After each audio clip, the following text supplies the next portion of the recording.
La semaine dernière, on discutait comment avoir le courage pour changer d'emploi. Mais changer quoi que ce soit, innover en d'autres mots, ça demande toujours du courage. Oui, puis qu'il s'agit d'innovation dans un produit, un service ou bien simplement innover dans notre propre vie, ça prend tout le temps une dose d'aisance avec l'inconnu. Donc, aujourd'hui, on va parler d'innovation. Bref, on va apprendre à être confortable avec l'idée de casser des œufs. Cet épisode vous est présenté par GoPirate Canada, un organisme à but non lucratif d'économie sociale luttant contre la fragilité socio-économique des individus et favorisant l'apparition d'organismes progressistes. Maurice et Olivier, deux barbus qui carburent à tout ce qui est radicalement nouveau et progressiste, grincent des dents chaque fois qu'ils entendent « Ah oui, il faut innover, mais du moment que l'innovation ne change pas nos habitudes !» Ils se sont mutinés pour changer la façon dont on conçoit le travail pour créer des pirates novateurs partout. Voici leur histoire.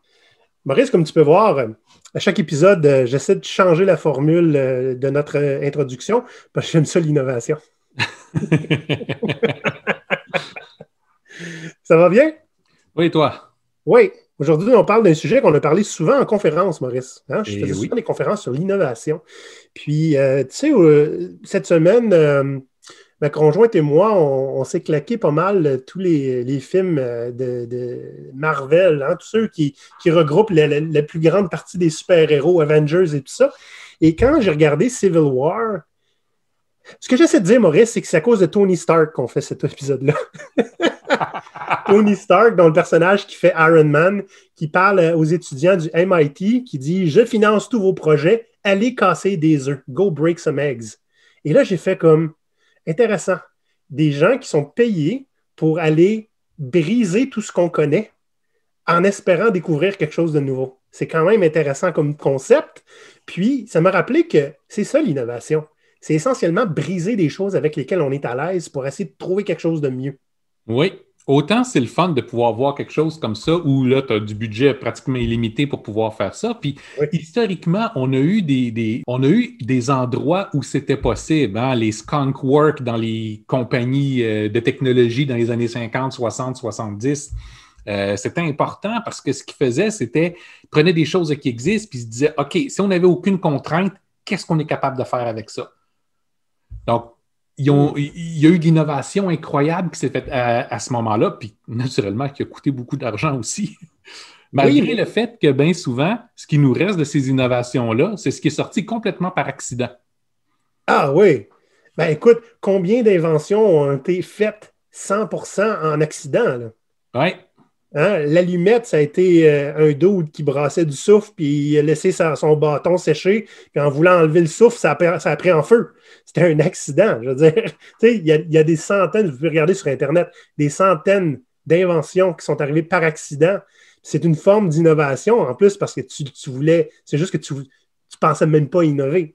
ben oui, Maintenant, regarde les post-it. La colle là, oui, qui est derrière ça, ça a été inventé pour faire une colle qui n'était pas trop prenante. Elle s'est avérée être trop faible pour faire quoi que ce soit, mais pour faire des post-it qu'on peut réutiliser, alors là, c'était excellent. oui. Donc, si on veut innover, des fois, ben, j'aime ce que tu as dit tout à l'heure, hein?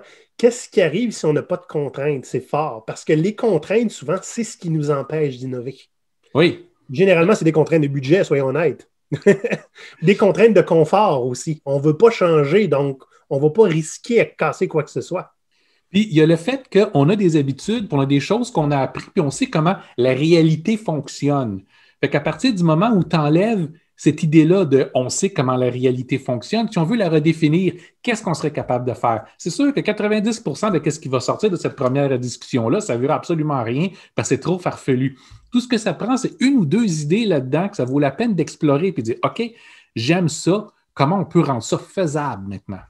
Puis là, tu rajoutes tes contraintes tranquillement, pas vite, mais tu ne rajoutes pas toutes. Parce que tu veux réussir à penser autrement. C'est fou à quel point on s'habitue à se développer des patterns de pensée qui nous emprisonnent par la suite. Ah oui, c'est fou. Donc, le sujet du jour, innovation en brisant des œufs. Pas toute la douzaine en même temps, si possible. Puis on va vous donner ben, 3 trucs pour avoir plus de facilité à innover.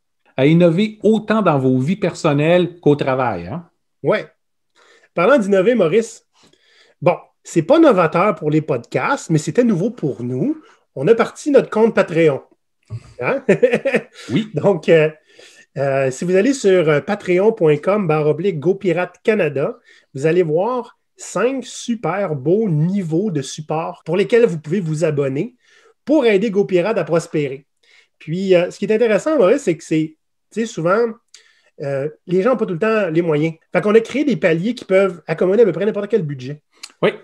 Dites-vous que ce n'est pas juste le podcast que vous supportez avec ça, mais c'est l'ensemble de nos activités. Puis notamment nos grands projets. On a un chantier qui est déjà en cours avec le répertoire des entreprises progressistes. Bien, ça revient d'actualité, puis vous allez en réentendre parler bientôt. Oui. Donc, si vous voulez contribuer à la vie démocratique de GoPirate, avoir un droit de vote sur ce qu'on fait, puis plein d'autres petits goodies, allez faire un petit tour, ça vaut vraiment la peine. Et sinon, Maurice, on a aussi quelque chose de nouveau, des micro-mandats de coaching. Et oui, beaucoup d'entreprises nous ont contactés parce qu'elles avaient besoin d'avoir un coup de main en coaching, mais le commentaire qu'on entend souvent, c'est un coach à temps plein, ça coûte trop cher. Puis c'est vrai, surtout que l'utilité n'est pas toujours là.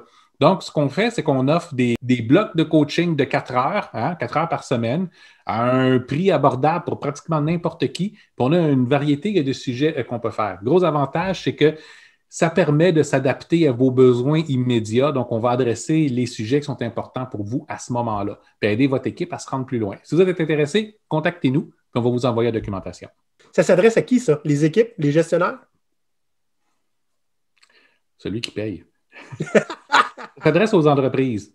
Donc, que ce soit pour aider une équipe en particulier, que ce soit pour aider plusieurs groupes différents au sein de la même entreprise, que ce soit pour accompagner certains gestionnaires, un nouveau gestionnaire, par exemple, qui doit apprendre à travailler avec une nouvelle équipe, bien, à ce moment-là, c'est pour vous. Super. Maurice, on part ça. Yes. Innover, tout de suite. Moi, j'ai déjà travaillé à des endroits qui... on parlait beaucoup d'innovation, mais on était très hésitant à le faire parce qu'il y avait un certain niveau de risque associé à ça. Hein? Et puis moi, je le vois un petit peu comme un bouton glissoire gauche-droite là, à une échelle. Hein? Si tu veux être 100% sécuritaire, c'est bien difficile d'innover dans ce domaine-là. Écoute, si tu veux être 100% novateur, c'est sûr que c'est un petit peu moins sécuritaire, pas mal moins en fait. L'innovation sans risque, ce n'est pas de l'innovation, c'est de l'opération. Hein? C'est faire la même chose qu'on a l'habitude de faire. Mais ça, ce n'est pas de l'innovation. À partir du moment où on veut innover, c'est qu'il faut qu'on prenne en compte des idées différentes puis qu'on essaye de faire des choses différemment. Il y a toujours un niveau de risque. Puis, c'est impossible de s'en sortir, mais ce n'est pas une mauvaise chose si on le fait intelligemment. Oui. Tu sais, on peut en citer là, pendant des heures là, des belles petites citations là, qui parlent de prendre des risques, d'innover. On n'a jamais changé quoi que ce soit en faisant comme les autres. Tu ne régleras jamais un problème avec le même mindset qui a créé le problème, puis des affaires comme ça. Essentiellement, il faut faire les affaires différemment. Mais souvent, on ne veut pas faire ça, parce qu'on a peur que ce soit pire. L'idée, c'est qu'il faut comprendre que la plupart des entreprises sont gérées par la peur. C'est géré par le blâme. Donc, ce que tu veux, c'est ne pas être la personne qui a pris la mauvaise décision et qui va être blâmée pour. C'est pour ça que la plupart des réactions qu'on a de beaucoup de gestionnaires quand ils se font aborder avec des idées innovantes, c'est non. Pas parce que l'idée n'est pas bonne, parce que si l'idée ne fonctionne pas, c'est lui qui va être blâmé. Puis c'est probablement aussi des fois plus de troubles d'aller affronter le système en place pour faire passer cette idée-là que de dire non. C'est plus simple de dire non des fois. Puis, tu sais, on dit les entreprises sont gérées par la peur, même les bonnes entreprises. Hein? On a tout le temps peur de qu'est-ce qui arrive si on se trompe. Tu sais, c'est humain, là. C'est pas juste corporatif, là, cette peur-là. Donc, tu sais, c'est possible de gérer cette crainte-là en faisant attention à la façon dont on innove. Mais trop souvent, pour les employés, ce n'est pas la façon dont on innove qui va être le problème. C'est le fait que si ça ne donne pas X nombre de retours immédiatement, tu vas être blâmé. Ouais. Oui, parce que, tu sais, le coût a été assez immédiat, donc on s'attend à ce que le retour le soit aussi. Bien, c'est ça, puis que le retour soit suffisamment grand. On s'entend, là. Ce qui va vraiment changer côté innovation, votre organisation, arrivera peut-être pas demain. Ça se peut que ça arrive dans 5 ou 10 ans. T'sais, à force de travailler avec une idée, de l'avoir expérimentée, de la remettre sur la tablette. On fait ça souvent, nous, avec GoPirate, avec tout ce qu'on a fait. En fait, la moitié des idées qu'on vous emmène, ce sont des idées qu'on a eues il y a 4-5 ans, qui n'ont pas marché à ce moment-là. On l'a mis sur la tablette, puis là, on voit une opportunité parce que le contexte est différent. On l'a déjà fait le travail. On le ressort, on adapte, puis on vous le ramène. Puis, oups, cette fois-là, ça marche. Ouais. La preuve, hein, on vient, il y a quelques minutes, vous parler du répertoire des entreprises progressistes. Ça a été tabletté pendant quelques mois. Eh oui, eh oui. Là, au moment d'enregistrer l'épisode, on est à la mi-mars 2021, puis on a fêté récemment le premier anniversaire de COVID-19. Ah.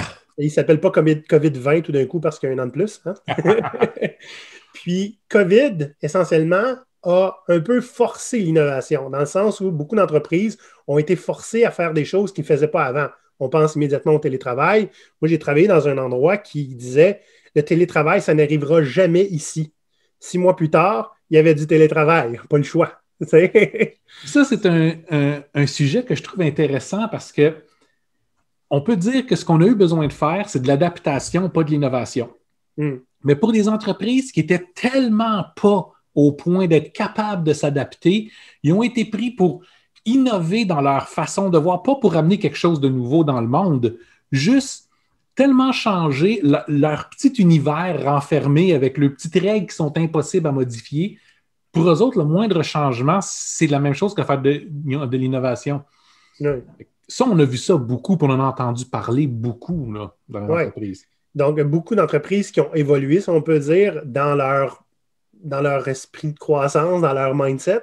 C'est davantage de l'innovation à l'interne, si on veut. Mais maintenant, là, il y a plusieurs sortes d'innovation parce qu'il y en a d'autres entreprises qui, elles, en ont profité, justement, hein, étant antifragiles, ils ont profité de ce chaos-là pour améliorer leur offre, proposer des choses qui n'existaient pas. Donc, oui, en fait, il y a deux grands types d'innovation. Hein. Tu as l'innovation qui est progressive. Tu prends quelque chose que tu as, puis tu changes des caractéristiques de ça pour le mettre plus à jour, pour essayer d'aller développer un nouveau marché, mais ce n'est pas une innovation qui est brutale. Hein. C'est vraiment itératif, progressif, tout ça. Puis tu as l'autre type d'innovation qui, elle, se fait par évolution. Il y a quelque chose qui change, puis qui change la donne entièrement.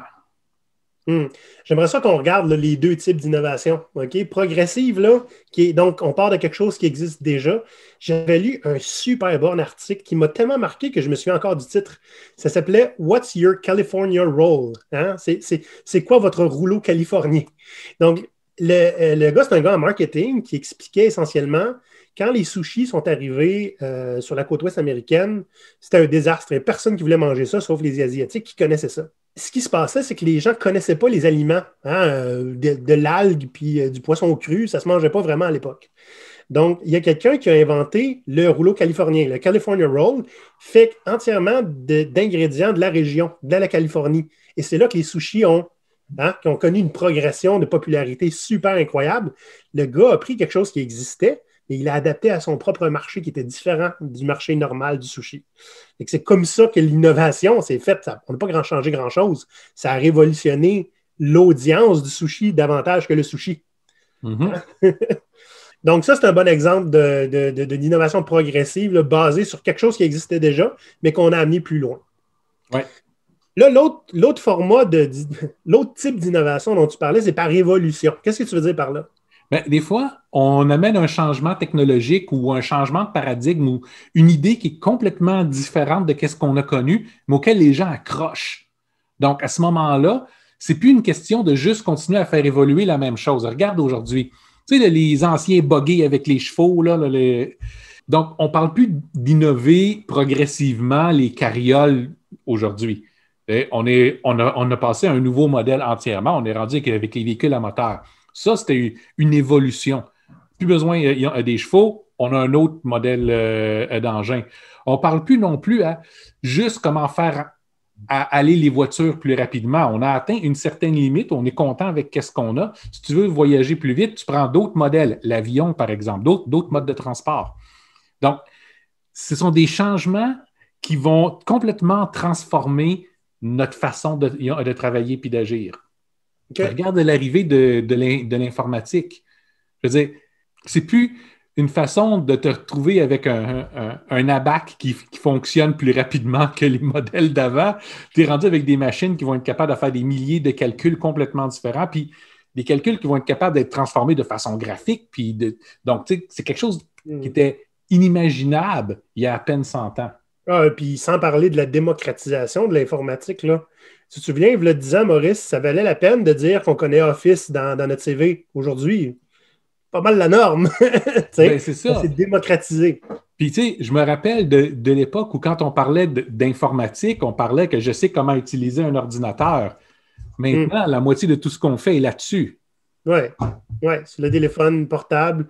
Et je veux dire, je me souviendrai toujours d'une belle image qui se promenait sur Internet où on voyait une photo d'un catalogue du magasin d'électronique Radio Shack des années 80. Yes! Juste à côté, tu as une belle photo d'un téléphone mobile qui fait essentiellement 100% que ce que les 17 appareils faisaient dans les années 80. C'est fou. Oui. Des fois, ça arrive que tu as quelque chose qui change ton système au complet. Là. Ouais. Ça veut pas dire que ton évolution progressive, c'est parce qu'elle n'était pas bonne.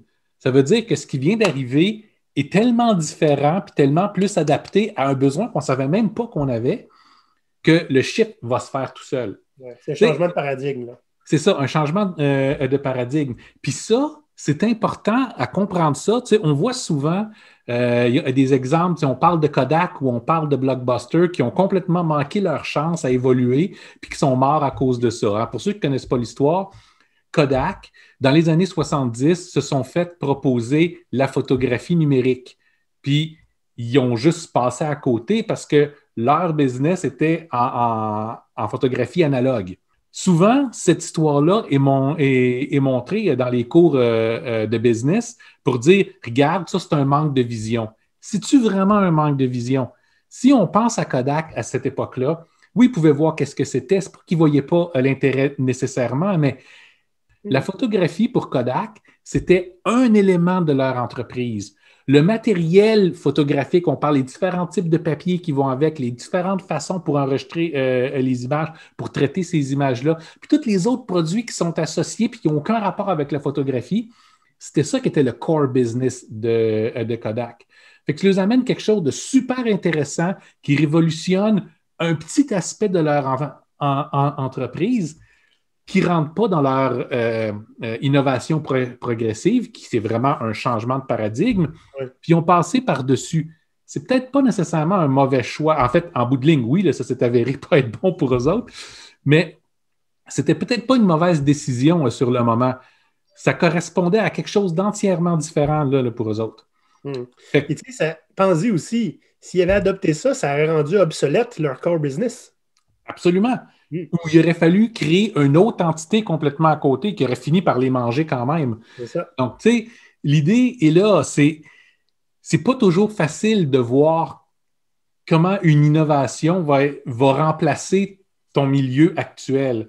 Parce que ton milieu est beaucoup plus complexe que ce que la plupart du public peut penser. C'est particulièrement vrai pour les entreprises. Ouais. Regarde Blockbuster avec Netflix. Oui, Blockbuster, pour ceux qui ne connaissent peut-être pas, hein, c'était une chaîne de location de films hein, où c'était des magasins où on allait physiquement chercher des DVD, des cassettes. Je ne pense pas qu'il y en avait en Europe, Maurice, mais il y en avait beaucoup aux États-Unis. C'est des clubs vidéo. C'est des clubs vidéo. Il y en avait un petit peu partout. C'est sûr qu'on a certains membres de notre auditoire qui ne se rappellent pas des clubs vidéo, qui nous âge, ce qui montre un peu l'âge qu'on a. Ouais. Mais bon, l'idée, c'est Blockbuster, qui est une grosse chaîne américaine de clubs vidéo, a eu l'occasion d'acheter Netflix au départ. Puis ils ont passé par-dessus. Puis là, maintenant, ils sont encore une fois, eux aussi, un cas ils n'ont pas eu assez de vision pour innover. Mais on s'entend, à cette époque-là, Netflix, c'était essentiellement un club vidéo dans lequel tu allais recevoir par la poste tes films. Oui. OK? Fait que, en quelque part, pour Blockbuster, il n'y avait rien d'innovant là-dedans, à part que tu avais à gérer un paquet d'envois postaux. Oui. Donc, pour eux autres, c'était une évolution progressive qui n'allait pas dans le sens de l'évolution progressive qu'ils voulaient faire. Puis c'était probablement même, ils ont probablement vu quelque chose de négatif là-dedans. Quand les gens viennent dans nos magasins, ils peuvent avoir leur film immédiatement. Pas besoin d'attendre 3 jours de livraison. Puis il y a certains, ils vont acheter du popcorn, ils vont acheter les jouets qu'il y avait autour des caisses, ils vont prendre un deuxième film. Donc, tu sais, c'était une expérience aller voir ça. Puis tu pouvais avoir des conseils sur tes films, ce que tu n'aurais pas en faisant ça par la poste. En fait, c'est parce que ce deal-là n'a pas fonctionné que Netflix s'est retrouvé avec plus rien, puis que là, ils ont dû innover de façon complètement évolutive. Mais il fallait que la technologie soit là, ce qu'elle n'était pas quelques années avant. Donc, si Blockbuster avait dit oui, on n'aurait probablement pas Netflix dans l'état où on le connaît aujourd'hui. Intéressant. Exact. Peut-être que le streaming entier comme c'est là, ça arriverait juste dans quelques années. Hmm. Ah, c'est fort intéressant, Maurice. Hein? Maintenant, comme on fait tout le temps, on va donner 3 petits trucs et conseils, n'est-ce pas? Mhm. Hein, pour mieux innover, pour peut-être avoir moins peur d'innover ou Avant de tomber sur les trucs, ouais. là, pour ce qui est innovation, tu sais, on parle que ça demande un certain courage. Mhm. OK? Donc, il y a des entreprises, des fois des entreprises en technologie qui ont pris la position qu'eux ne voulaient plus avoir la dépense d'innover.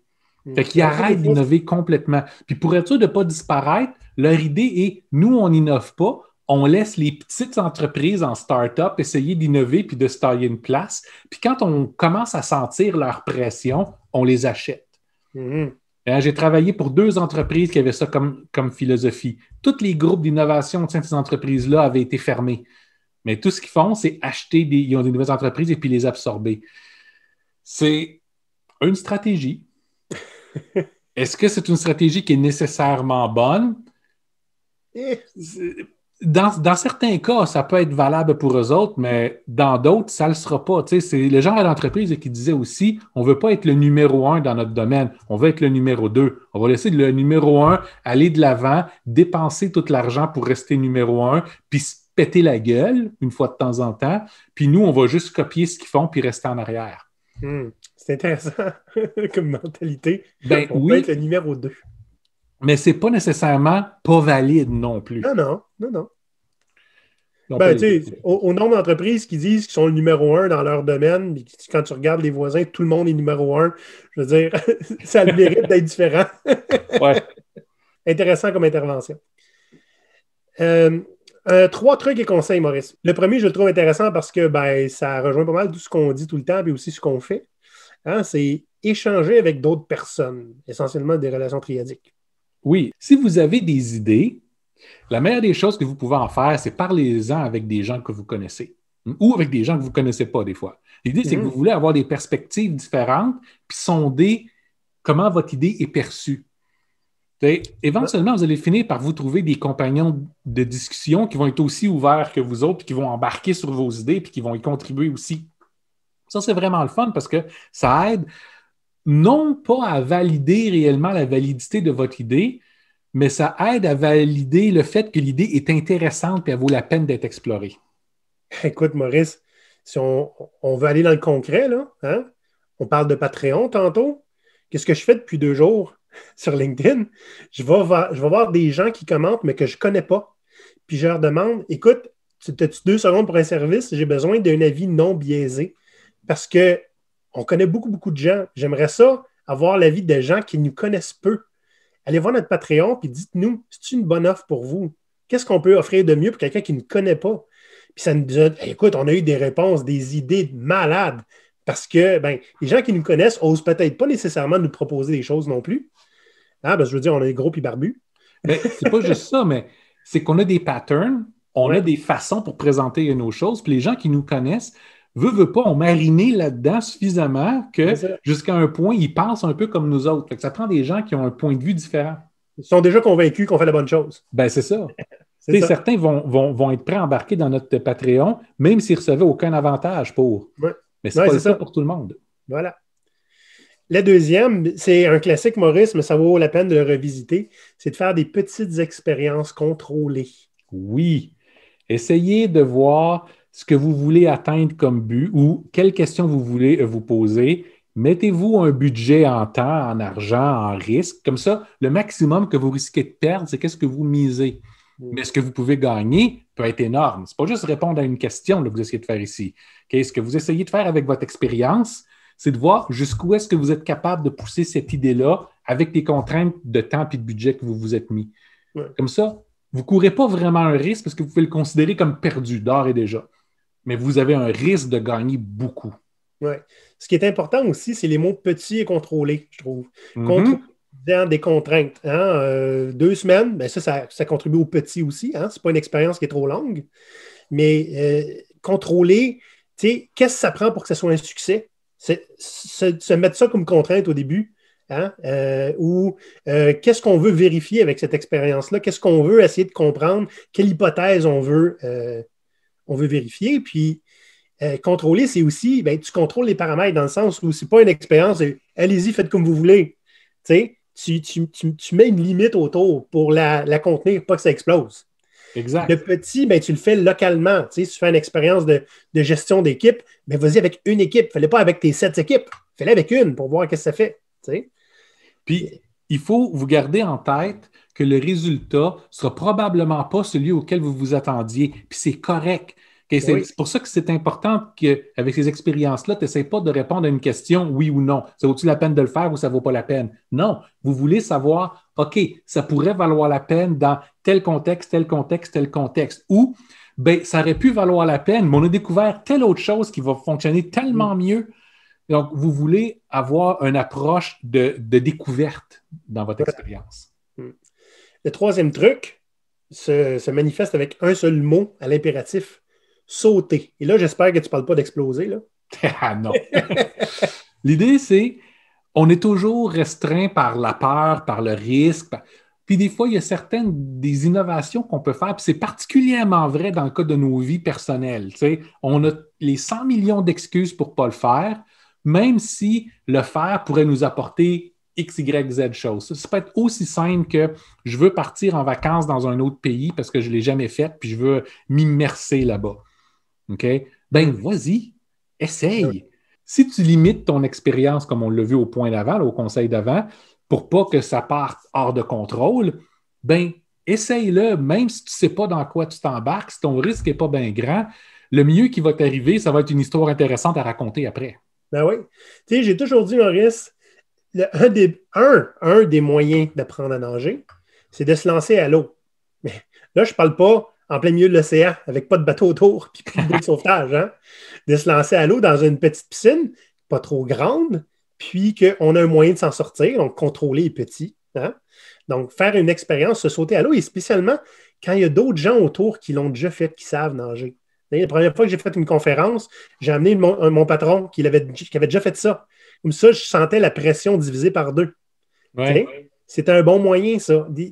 Se lancer en compagnie de quelqu'un qui a déjà fait ça ou en compagnie de quelqu'un qui peut nous ramener dans le droit chemin, c'est tout le temps quelque chose qui est intéressant. Puis ça enlève la peur de ne pas être tout seul aussi. T'sais. Puis, tu sais, dépendamment de ce que tu fais, des fois, tu n'en as même pas besoin. Regarde quand on a commencé le podcast avec GoPirate. On ne savait pas ce qu'on faisait. Tu avais juste l'idée que tu avais envie d'explorer ça. Moi qui avais ma peur du micro, on a décidé, on va le faire pareil, on va voir qu'est-ce que ça va donner. Puis, on va être honnête avec nous autres, nos premiers résultats étaient absolument horribles. Mais on a eu assez de plaisir qu'on a continué à le faire. Puis, tu sais, c'est quoi qu'on s'est dit, au pire, on arrête. Hein, on avait enregistré 3 épisodes, on les a lancés, puis il y a eu assez d'écoutes pour qu'on fasse un 4e. C'est juste ça qui est arrivé. S'il y avait eu 2 écoutes, on aurait arrêté cela. Puis, dites-vous, cette expérience-là qu'on a faite, parce que honnêtement, en plein COVID, c'était juste le moment où les entreprises fermaient, tous nos clients se sont évaporés, on n'avait rien de mieux à faire. Bien, ça a changé notre modèle d'affaires, notre approche, notre mission dans la vie. Ça a tout changé ce qu'on est en train de faire. C'est grâce au podcast qu'on est devenu une OBNL. Eh oui. Je vais reprendre ça, parce que c'est grâce au podcast qu'on est devenu une OBNL. Eh oui. Eh oui. Vous ne savez jamais où est-ce qu'une expérience juste complètement où vous sautez dans l'inconnu est capable de vous amener en quelque part d'intéressant. Le truc, c'est, comme tu le dis, Olivier, tu n'es pas obligé de sauter dans un gouffre. Ou à pieds joints sur une mine. Exact. On peut le faire de façon intelligente aussi, mais des fois, il faut vraiment juste se dire, écoute, j'ai encore des poupes, j'ai encore des comptes, à un moment donné, je vais juste l'essayer, puis on va voir qu'est-ce que ça va donner. Oui. Puis tu sais, des fois aussi, Maurice, ça arrive que des innovations, tout ce beau monde de l'innovation-là arrive pas tout le temps grâce à une expérience contrôlée. Des fois, c'est juste un ras-le-bol. Hein? Oui. Tu sais, il n'y a personne qui fait ça, là. Je vais le faire. Ou, on a parlé ces dernières semaines de changer d'emploi. À un moment donné, il y a juste quelque chose qui va dire, OK, là, c'est beau, là, la liste du pour et puis du contre, là, mais j'en ai mon casse. Fait ben vas-y, va chercher autre chose. Ça peut vouloir dire, j'ai toujours voulu me lancer à essayer de faire telle chose. J'ai voulu me lancer en affaires. On l'entend aussi beaucoup souvent, celle-là. On connaît des gens qui nous disent « ça fait 10 ans que je planifie mon entreprise ». Voyons donc, tu n'en lanceras jamais ton entreprise. Là. Un moment donné, il faut que tu y ailles. Ouais, mais je n'ai pas tous les paramètres de mis en place encore. Tu n'as pas besoin de les avoir en place. 99% de toute ta préparation ne servira à rien de toute façon. OK? Maurice, j'aimerais te lancer un défi. Là. Oui. Je pense qu'il va être temps de faire l'épisode Comment se lancer en entreprise. Un moment donné, hein? Ouais, il va falloir. Je viens de t'engager à ça, live. Là. OK, je vais le faire, encore une fois, quand on va avoir atteint 1000 abonnés sur notre chaîne YouTube. Il va falloir, on va en avoir des devoirs à faire quand on va atteindre 1000, hein, avec les promesses qu'on fait. Ben, on va continuer à en faire des promesses, puis on va voir jusqu'à temps qu'on soit rendu à 1000. Fait que si vous voulez l'entendre de l'épisode, abonnez-vous, parce qu'on a encore la moitié du monde qui nous suivent sur YouTube qui ne sont pas abonnés. Écoute, c'est peut-être parce que les gens ont peur. Hein? Qu'est-ce qui arrive si on est abonné? Hein, je vais vous le dire. OK? Si vous faites like dans la vidéo, ben vous faites like dans la vidéo, puis c'est le fun. C'est le fun pour nous autres, puis vous vous sentez bien. Hein? Parce que vous avez fait une bonne action. Qu'est-ce qui arrive si vous cliquez sur la cloche? C'est que YouTube va vous proposer notre vidéo en avance des autres. Puis, si je ne me trompe pas, aussi, on reçoit un courriel. Fait qu'il n'y a pas de raison d'ignorer nos podcasts. C'est le fun. Si vous vous abonnez sans appuyer sur la cloche, vous n'avez pas de courriel.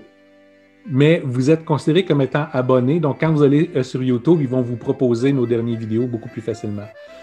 Donc, il n'y a pas d'engagement pour vous autres en faisant ça vraiment. Puis, ça ne veut pas dire que Olivier va se mettre à vous appeler à 8 h le matin pour vous vendre quelque chose non plus. Non. En plus, je n'ai pas votre courriel. Et si vous voulez envoyer votre courriel, je peux vous appeler à 8 h le matin. Tu n'as pas intérêt à dire ça, man. Tu vas en avoir du monde qui va te l'envoyer juste pour se faire réveiller à la douce voix d'Olivier. Ben, j'enverrai un message enregistré. On va innover. Cheap. Mes chers amis, j'espère qu'on a contribué un petit peu à réduire la peur de l'innovation, la peur du changement.